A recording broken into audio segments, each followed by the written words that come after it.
Welcome to this special edition of the Curiosity Key podcast, where we are going to go live with Steve Pipe on how to create an impact assessment for your business. So if you haven't already listened to the podcast interview with Steve, then have a look. It's on any sort of audio platform. It's also on YouTube and it's also on my website. So wherever you are tuning into, this is going to be really, really valuable for you, so you can create an impact assessment. And I'm just going to say to Steve, can you just tell us a little bit about what an impact assessment is and why you feel this is really beneficial to any business?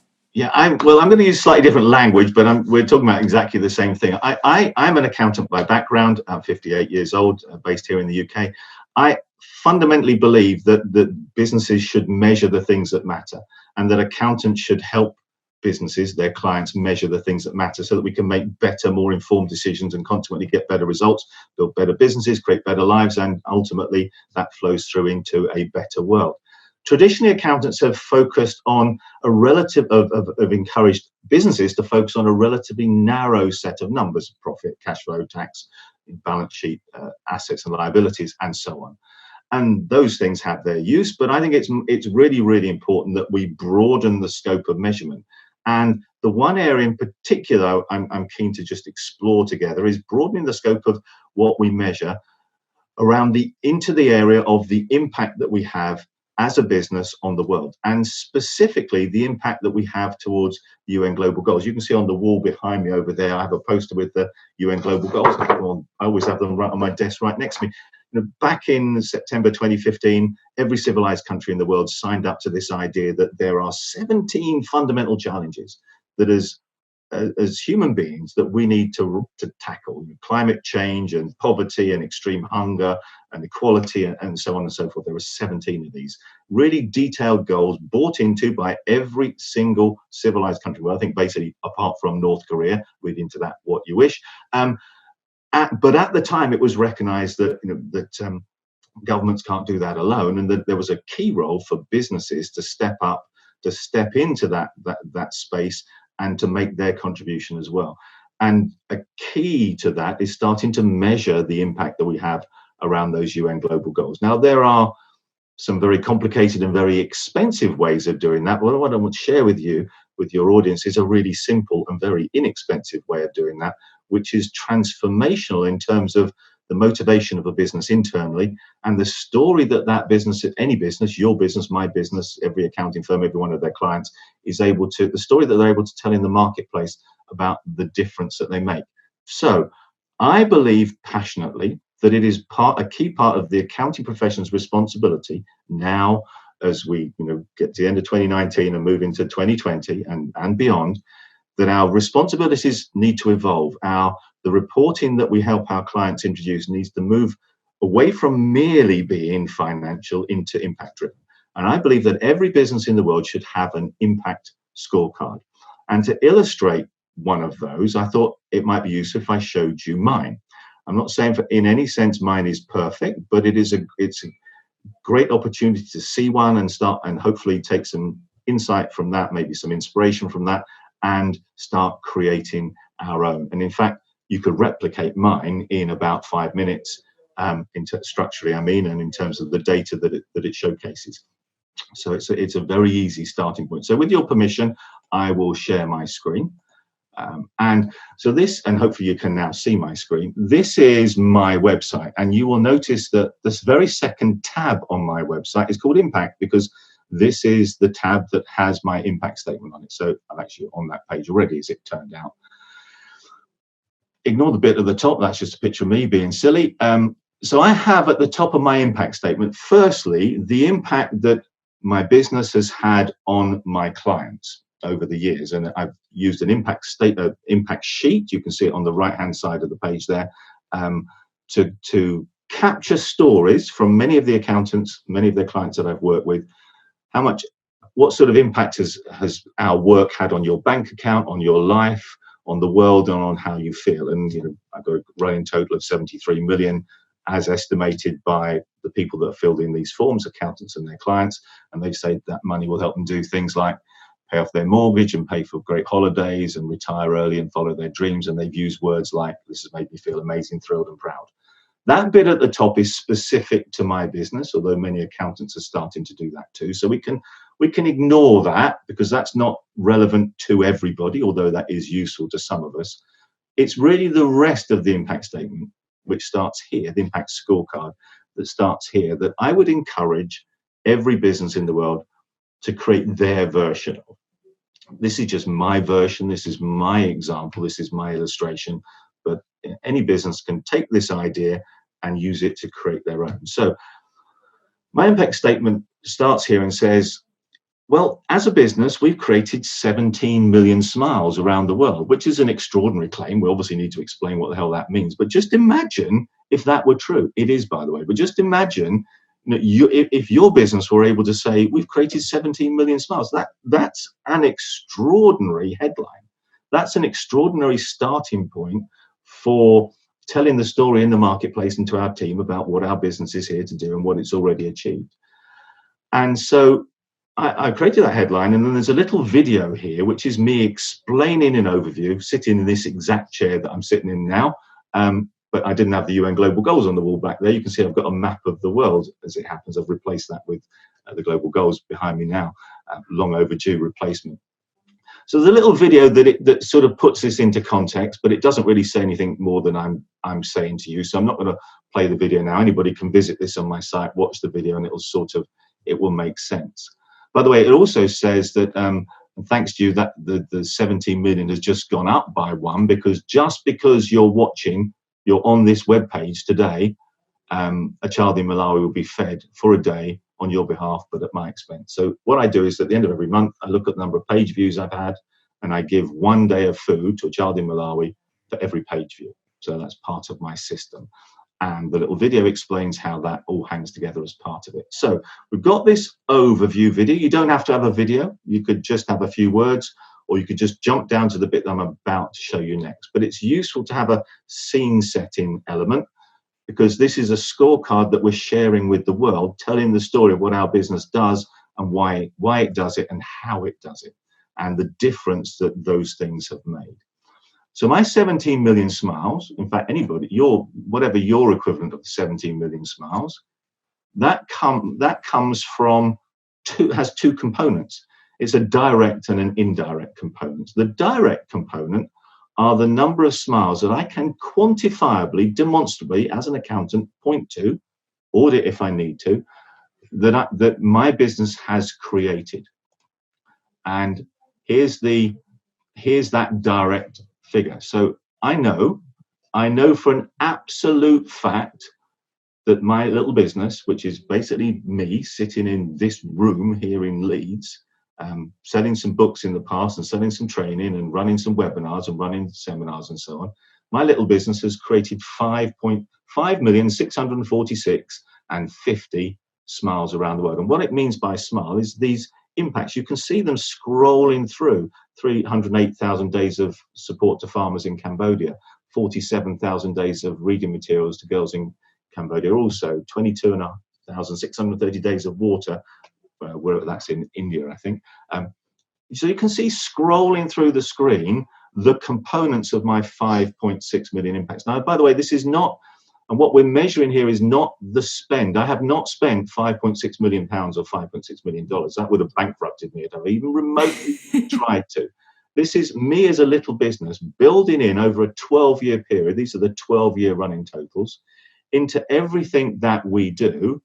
Some good happening. So I'll give you a specific example. When I run webinars, very often, it varies from webinar to webinar, but very often at the end of the webinar, I will say to the audience, thank you so much for coming. Just because we've been together on this webinar today, a child in rural India will get access to e-learning for a month. So I will, as a thank you for you being here, a child in rural India will get access to e-learning. Now I've chosen e-learning because we've sat together on a webinar. That's an e-learning event, which you've hopefully got value from. And the child in India gets e-learning. Now, let me tell you, through B1G1, funding 30 days of e-learning in rural India is 30 cents. So if I have 100 people on my webinar, that costs me $30. That's 25 quid. For spending £25 at the end of a webinar, two things happen. Number one, the sense of joy and connection and engagement and loyalty that the webinar audience have, and these are my customers, bearing in mind. So, that deepened connection that they have with the customers goes through the roof, number one. So they're more likely to come next time. They're more likely to maybe buy if I'm selling something. They're more likely to connect with me and refer to me and talk about me. But also, if I tell the story in the invitation emails, if I explain when I send out an invitation to a webinar, when you come to the webinar, a child in rural India will get access to e-learning for a month just because you're there. What I discover is that more people come to my webinar. So this actually, spending that 25 quid, that $30, not only puts a smile on my face and joy in my heart and spring in my step, not only makes the people that are there more likely to buy from me and stay loyal and all those things, but also more of them are in the webinar in the first place. Why wouldn't I spend 25 quid, $30 to do that? Now, I could have given a day's worth of e-learning. No one else really knows that it cost me 1 cent a day. So if I didn't want to spend 25 quid, I could have spent 25 pence and quite frankly still achieved pretty much the same outcome. And there's no business in the world that couldn't take that idea and fold it into its processes. So what are the things in your business that you want to encourage? You want to encourage people to sign up to your mailing list. So maybe fund a day's worth of food for everyone who joins your mailing list. You want to encourage people to open your emails. So maybe, fund a day's worth of education for everyone who opens your emails. These are things that will cost you 1 cent. You want to encourage people to click on your emails, to click through and visit your website, for example. So maybe fund a day's worth of shoes to an orphan in Moldova. I think that costs 3 cents, that particular one. You want to encourage people then actually to have a meeting with you or come to an event that you're running, which is the top of your sales funnel. So link that to maybe providing food to a homeless person or bricks that they can contribute towards building a school in Cambodia or whatever. There are thousands of projects. You can see them scrolling through my screen. I saw a lovely one yesterday. There's a business called Go Mad. For everybody who opens their e-newsletter, they give a day's dose of vitamin A. Why? Because vitamin A helps prevent child blindness. So you read our newsletter and you prevent child blindness. What a beautiful connection. Costs 1 cent. So if 1,000 people open their newsletter, that's what, $10, isn't it? Or something like that. Yeah, something crazy. It's amazing, and I think looking at your impacts, it's definitely something to aspire to, because I think I've been involved with B1G1 for just over a year now, and I have this little widget on my website as well, obviously significantly less than what you've got here, but it is those really small, teeny tiny little impacts that do make a difference. And it's sort of like, the power, like Paul Dunn talks a lot about the power of small and, sort of compound impact, really. And also that nobody has the excuse not to get involved. I set up my business. I've still got kind of like a micro business. I'm still growing it. But I wanted to get involved right there and then. So, you hear a lot of people saying, I want to give to charity. I want to do good in the world, but I'm just kind of waiting until, I have X, number of revenue, profit in my business. But with this, you really, anybody can get involved. For as little as a cent, you can make a difference. And as you said, Steve, you can create a smile in the world. You can make an extraordinary difference for wonderful. A cent. Yeah. So my 5.6 million is a 12-year journey. And it's added up to that much, partly because of the number of years involved, but also because I try to connect B1G1 to everything that happens in my business and in my life. And so it's not just something, and we'll come back to the rest of the scorecard, but since you've asked me this question, it actually opens up a really interesting new avenue, because not only can we use B1G1 in our businesses, and that's what it was essentially designed for, and we'll see how more of the power of that in a second, but actually can flow through into so many aspects of our lives. So I'll give you an example. Over the road there, you can't see it, but just over the road over there is our neighbour, and new neighbours moved in on the weekend. And so rather than take round a big sort of welcome to your new home present, we had a small box of chocolates, so we are going to give them the small box of chocolates, but we're also going to give them a card, which I've already created. In fact, we haven't been able to give it to them yet because although their car's there, we haven't actually managed to meet them, but it's sitting at the front door waiting to give to them. And inside the card is a little note that says, essentially, welcome to your new home. Our family has lived in this house for 15 years and we've loved it. We hope that your family will really love living here too. But to celebrate your new home on behalf of our two families, then we've provided, and I forget now off the top of my head what it was. We provided to two families in India a year's worth of help in something or other. I actually can't remember what we gave, because we're giving all the time and I can't specifically remember. But the point was, our family and their family, two families. So we've helped to welcome you to your new home, to celebrate you moving in and looking forward to all those years of happiness here. We've, on your behalf, funded two families in India to be helped in some way. And we hope this makes you feel as joyful as it does us, the love of the pipes. When I've done things like that before, I've never done that exact thing, but equivalent things, the reaction from the person who's been on the receiving end has been extraordinary. A friend of mine I played tennis with, he's had his first grandchild. So we're talking about babies in the main podcast, weren't we? His first grandchild was born a few weeks ago, and to congratulate him, his wife, and son and daughter-in-law, we gave them I sent him an email that included within it a little message that essentially said, congratulations on the I think I posted this to him, I didn't email it to him. Congratulations on the birth of little baby Ellie, as she's called.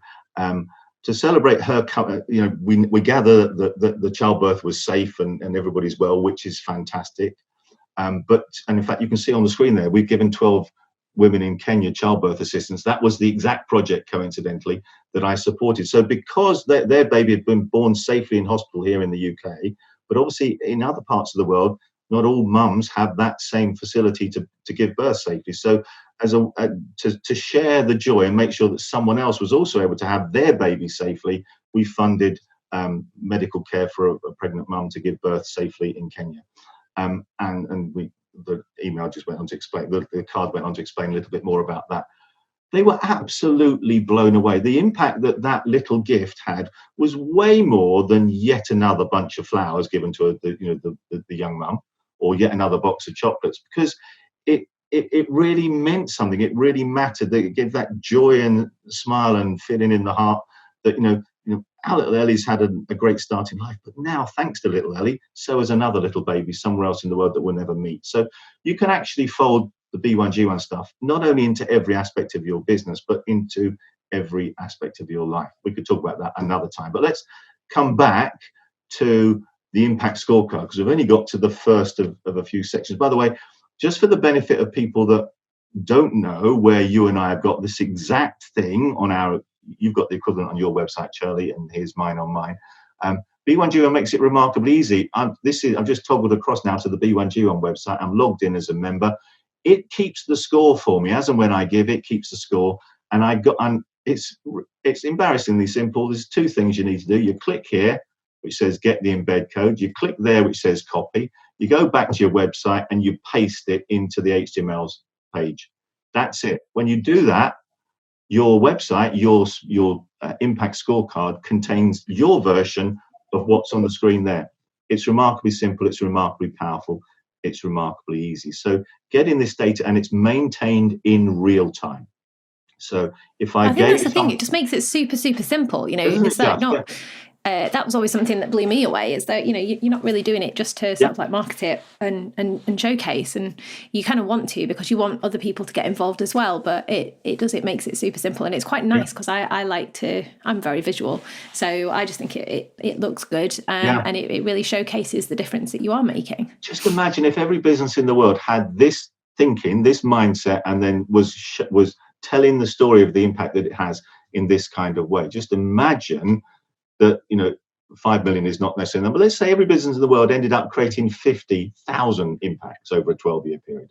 There are millions of businesses. That would be billions of lives changed. That would be billions of trees planted and billions of solutions delivered to pregnant mums and starving children and cancer patients and you name it, animals and all the things that you can support, and you can still see them scrolling through on the screen there. So the first part of what I think should be on an impact scorecard is breaking down your direct impacts by project. And that's been on the screen for long enough. I guess everybody has a sense of what that means. It's actually really useful to also be able to break down the same impacts by geography. So here's me, stevepipe.com, sitting in Leeds.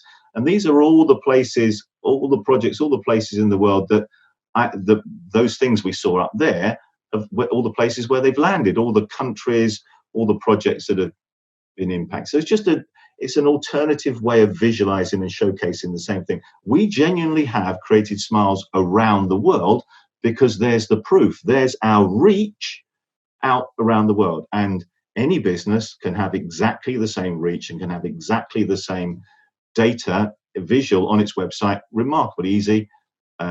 It's down here. I simply did three things. I clicked get embed code, I clicked copy, and I pasted it onto my website. That's the second part of a impact scorecard created. So is that your the scorecard? Is that the one that was at the top of your website? Just to confirm. So that was the card that. So this bit of paper is what I used to use when I was consulting with businesses. At the end of the meeting, I would give it to the business owner and say, what sort of impact do you think this is going to have, our work, or what impact have we had on your bank accounts, improve your profits, improve your cash flow, and so on. I'm not suggesting that everybody uses that, because that's relevant, mostly to accountants, consultants, advisors, coaches, kind of people.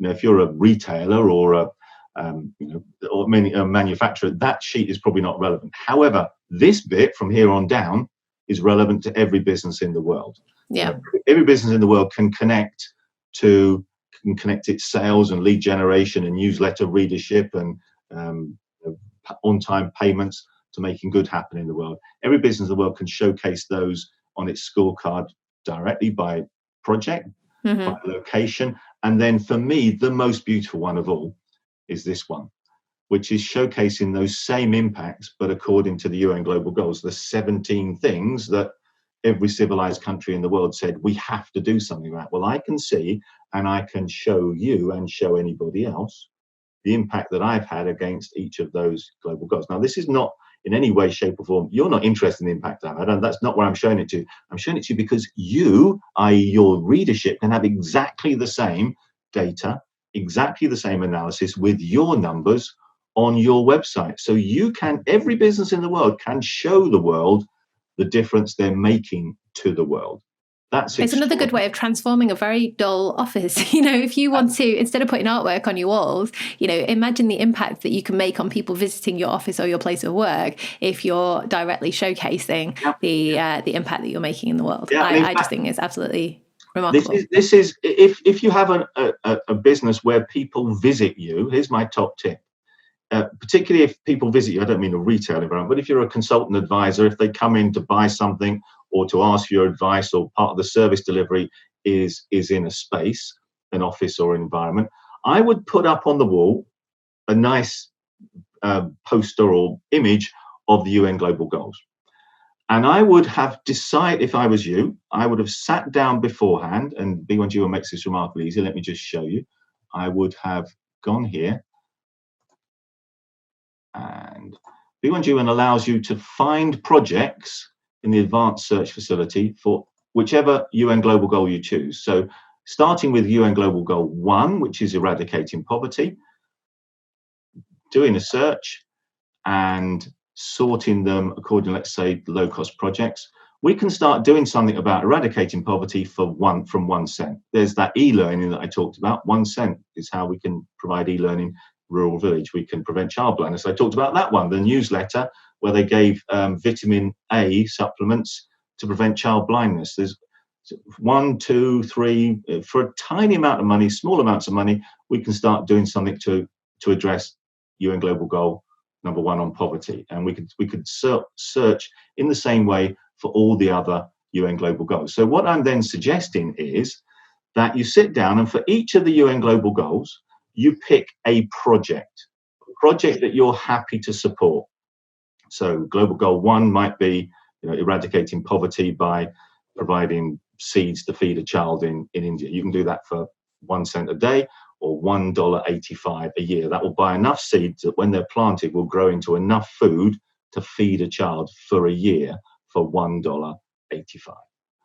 But it could just be 1 cent for 1 day's worth. So you decide for each of the 17 UN Global Goals, this is my suggestion, for each of the 17 UN Global Goals, which project you want to support, and how many days worth you want to support it. So you might decide that if they choose climate action as a project, then what you'll do if we choose climate action is you'll plant a tree. You can plant a tree in Kenya for 40 cents. So that's about 32 pence. So you can plant a tree for 32 pence. And then when you've got your customer or supplier or contact or potential employee coming into the office, you take them to the global goals that are on the wall. And at some point in the meeting, when it's appropriate, often towards the end, you take them to the global goals chart and you say, look, as a business, we are committed to making the world a better place, not just through the products and services we sell. They do make the world a better place, but also above and beyond that. And not just here locally, but around the world. You can see on our website that we are genuinely making a difference around the world. You can see it there. You showcase that. So back in 2015, this is continuing the script. Back in 2015, every civilized country in the world recognized that as a global society, we need to do something about these 17 global goals, 17 ways in which we need to make things better. Which of these 17 is most important to you right now? So you're asking your customer or your supplier, which of these is most important to you right now? And let's say they look at them and they're on the wall, so it's nice and easy for them to see them, but the images on the wall will be exactly like on my screen because these are the official UN global goals icons, imagery. If let's say they picked quality education, and so they say, well, actually, education is really important to me. For me, that's where it all starts. When you get education, you change lives. If you don't get education, lives are trapped. So if the person picks education, you then come back straight away with, that's wonderful. That really matters to us as well, because all 17 matter to you. That's wonderful. That really matters to us as well. So as a thank you for you coming in and seeing us today, we would like to, on your behalf, we'll use B1G1 on your behalf, but at our expense, to fund a child in rural India to get access to e-learning in their village for a whole month. Now, you don't say that's only going to cost me 30 cents. You leave the cost bit out. Because when you tell them you're going to give access to e-learning just because they've come in around the global goal that they've chosen is most important to them, and a whole month that e-learning is going to improve the child's educational level and therefore begin to shape and improve the rest of their life. And in fact, as we do that with many times, hopefully begin to shape the rest of not just that child's life, not just that family, but many families, but perhaps even a whole country, perhaps even a whole world lifted up just because we do business together. That's what we mean, you'd continue to say, by using our business as a force for good. We're passionate about using our business as a force for good. Now, that whole process would have cost him, with that example, 30 cents to educate a child in rural India for a month. But just imagine the impression you make. Just imagine what that does for your reputation. Just imagine what that does for the likelihood that that customer or prospect will actually become a customer if they're only a prospect, or will stay a customer, or will go back and tell someone else. Just imagine what it does for the word of mouth advertising. Just imagine what it does for the team, knowing that on the wall is a list of 17 global goals and the business is doing something about each of them. And in fact, on the website, they can see the running total live score on their impact scorecard. So in my case, 714,622 impacts towards providing quality education to everyone in the world in my little business. Just imagine how that feels to the team, how that feels to the customers. Just imagine what that will mean, what kind of customers you'll attract. So there's a whole load of stuff coming up on my screen. Emails are coming in one go. I've actually turned my email inbox off, but it still overrides it. Just imagine what that does for reputation and motivation and energy levels, just because you build kindness into your business model in this kind of way. So that's what I would absolutely do if I had a meeting room. I would use that process to engage with everybody who comes into my meeting room, onto my office and my space, to be able to tell the story more effectively than ever before of the difference that we're creating in the world. And then what will happen, and this nicely flows into the final part of any person's impact statement, is because if you remember, I said that my little business has created 17 million smiles, but so far I've only shown you 5.6 million of them. These are the direct smiles, the direct impacts, the ones that have actually been funded by my business. But once you start telling the story of the difference that your business makes, once you start showcasing your global goals scorecard like this, once you start having the global goals on the wall, like I've got behind me, and start inviting people to pick one, and then you give on behalf of them, what happens is many of the people that come across you, many of your customers, many of the people you talk to say, I'd love to be part of that too. How can I do the same sort of thing? So they effectively join you on the journey towards making the world a better place.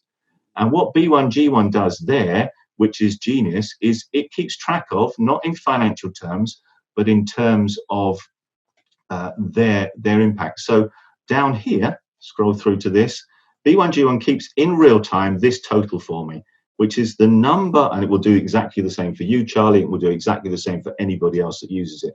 The number of smiles created by the businesses that have built this stuff into their business because you inspired them to do it. So this is what your tribe, effectively, your followers, the people that have, when they see this on your wall, when they see this on your website, when they hear the story about the great good that you're doing, they say, I want to be part of that too. I'd love to do something like that in our business. So they follow you, as it were. You're a leader. They become followers in this sense. B1G1 keeps track of the number of giving, not the dollar amount. The 11 million is not how many dollars or pounds have been given. Again, it's the number of days of water and days of education and days of food and so on, added up, not the dollar amount, the number of days primarily. And I was able to drop that onto my website by getting the embed code, clicking copy, and put it there. Because the other thing that you mentioned as well is that, and that we talked about in the podcast, was that you need to demonstrate what it is that you're doing, and not just talk about it. I talk a lot about, sort of show, don't just tell people. Yeah. And, if you're showing people the kindness, or rather the kind values of your business, then, that shows your future customers, it shows your future employees, it shows, your community and, the rest of the industry that you are a kind business and that you back up what you're saying. And there are so many companies out there that just, the kind of faceless companies that you have no idea what they're really like. You can just take a punt on them, you sort of like trust your instincts to a certain point, but with this it's like a way of demonstrating that you do have some really sort of kind core values, you want to make a difference, and you attract people that share those values as well. So it's great. And how much better is it to end up in this kind of way, attracting businesses that share your values, attracting customers, team members, referral sources that share your values. Mm-hmm. So working together is a joy. There was one. Too many of us spend too much of our time in business serving people we don't like, just because we need the flipping money. Well, that's not very different from prostitution, quite frankly. Whereas when you do this kind of stuff, actually what you attract to the business are team members and customers who share this belief that, as human beings, we're put on earth to do some good. That one of my goals is to make my children proud. We were talking on the earlier podcast, Charlie, about you just had your little baby, and Laura, our oldest, was born 28 years ago, and she totally changed my life she didn't make me, but I chose to give up my job and do other things as a result of her being born. I'm ferociously proud of all three of my children, but I want them to be proud of me too. And that means making sure that the values which I've tried to bring them up with, and that my parents tried to bring me up with, don't stop when I leave the front door, when I go to work, but actually they're embedded in my business. Like you, I was brought up to try and be kind and caring and nice as a person. But that doesn't just apply to me and my family, in my family context and with friends. It applies to me in my business context. And what I've discovered is that when you build it in the business context in the sort of way we've seen here, number one, the impact that you can create on the world is simply extraordinary. My little business has had this kind of difference. It created this kind of impact. It's just, it blows my mind still to this day. The joy that it puts in your heart is extraordinary. But also, if you want a hard business case from an accountant, the pounds that it puts in your bank account are also extraordinary. Because if you want to build a reputation for not only doing great stuff, but being a great business, this is a crucial part of it. If you want to be in touch with what increasingly the evidence is telling us people want, which is businesses that care, this has to be part of your strategy. If this sort of stuff isn't part of your strategy, quite frankly, your business is going to be left behind. And if anybody's in any doubt about that, let me just, if I may, just run through a little scenario, and so that anybody watching or listening to this can make a choice. And this is not a choice about doing anything, it's a choice in theoretical terms. And then they can start thinking about, let's say, our meeting together. Then they can start thinking about the implications of that choice. Imagine that you wanted a cup of coffee. You're out in town, you're in front of two coffee shops. They both look identical from the outside. When you go into them, they both have the same furniture, the same coffee machine, the same coffee grinds. They both sell the same coffee, same everything about it, for the same price. But at the moment you're standing outside the front door of each of the two coffee shops. There's the coffee shop on the left and the coffee shop on the right. They both sell a cup of coffee for £3. You really want a cup of coffee. If you don't like coffee, it's tea. You want to go in there and buy a drink. The coffee shop on the left sells you a cup of coffee for £3. The coffee shop on the right also sells you a cup of coffee for £3. But when you get your cup of coffee there, in addition to you getting your cup of coffee, a child in Malawi gets access to clean water that day, so that instead of having to walk several miles to a distant well, carry it back and do that several times a day, which is usually young girls, by the way, and usually as a result, there isn't enough time in the day to go to school. So usually they miss out on an education, and usually their whole life is impacted negatively by that. Whereas just because you bought your cup of coffee, that's funded water in the village, so the young girl doesn't have to make that journey, so that she has clean, pure water, so she doesn't get ill and can go to school. Now, there's two coffee shops, £3 in each case. One just gives you coffee, the other one gives you coffee and gives someone else water. This is the question. Which of those coffee shops would you go to? Which of those coffee shops would you go to? Which of those coffee shops would you go back to? Which of those coffee shops would you tell other people about? Which of those coffee shops would, if you were looking for a job in a coffee shop, would you prefer to work in? Which of those coffee shops would you be more enthusiastic about selling more coffee, perhaps because you knew that it was going to be changing lives in India, not just filling the pockets of the business owner? If your answer to any of those questions was the coffee shop that does the water thing as well as just the coffee thing, that's telling you everything you need to know. That's telling you that you and people like you would prefer to do business with a business that is a force for good. And actually, and when I've used that same scenario in an audience of 1,000, we had 980 people who basically said, yeah, I go to the coffee shop with water. So you imagine that in terms of a queue. There's 20 people outside the coffee shop that's just selling coffee, and there's 980 outside the coffee shop that's also providing water. And then when I said, what if the coffee shop providing water was 5 pence more expensive for the coffee shop? Still be there. 980 would still be there paying 5p more. Bear in mind that the water costs 1 cent. That's actually more profitable. So what if your answer to that question was, yes, I would choose the coffee shop with water, that is telling you everything you need to know, that you don't need anything else. You know that when other people make that same choice, and they do, if you build those things into your business, you're going to get the equivalent of 980 people outside your coffee shop doing business with you and paying you the equivalent of 5p more. And there's nothing magical about 980 coffee or 5 pence. My point is, more people will pay you more money to do business with you if you're the equivalent of that coffee shop doing good. Whatever and your keep coming business back does, and refer and you they'll as keep well. coming back, and they'll keep referring you, and the word of mouth just goes through the roof. And then, because you've got your impact scorecard on your website, the people that come to your business, your coffee shop or whatever, know it's actually happening because you've got a scorecard that shows the difference you're making around the world, where, difference in terms of the projects you've supported, the difference in terms of the geography that's impacted, the difference in terms of the global goals that you've supported. All of that hangs together brilliantly well. Many, many people will follow you as customers. They'll buy from you. They'll shout from the rooftops about you. Many of them will follow you on this journey to making the world a better place too. So you'll also have these indirect impacts. What is there not to love about this? I guess this is the ultimate. You end up with one other question: is what would my mum and dad want me to have done? Or what would my kids want me to do? What's the right thing to do? There's the question. What's the right thing for the world? What's the right thing for our business? To me, the answer is glaringly obvious.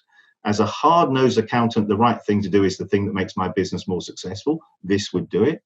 And as someone who tries to be as kind in business as I try to be in life and wants to make the world a better place, this is also the right thing to do. This is wonderful congruence. Great for me, great for the world. Why wouldn't I do it? Because the alternative is to do something which is bad for you and bad for the world. And yet some people will still do that. And they'll do it because I'll do it tomorrow. They kid themselves to do it tomorrow. You will never do it tomorrow. Today is the only day there is. Today is the only day there ever is. Tomorrow never comes. It's just an excuse. Do it today. Sorry, Charlie, I have ranted. But you can see, I was going to say that's actually a passionate. really good place to finish because I'm going to have to go anyway because I Me need to go too. and feed my son. But no, this has been absolutely wonderful, and I hope that everybody watching and listening, is getting a huge amount of value from this. And if you do want to find out more, you can contact myself, Charlie Wyman. You can contact Steve. You have Steve. Is it stevepipe.com? It's stevepipe.com is my website, yeah, and my email address is steve@stevepipe.com. I'll gladly help you in any way I can for free. And yeah, we are both on LinkedIn as well. So if you want to go onto LinkedIn, connect with us and keep the conversation going, we would both very much appreciate that as well. So thank you so much for listening and watching. And yeah, we'll catch up with you soon. Ciao for now.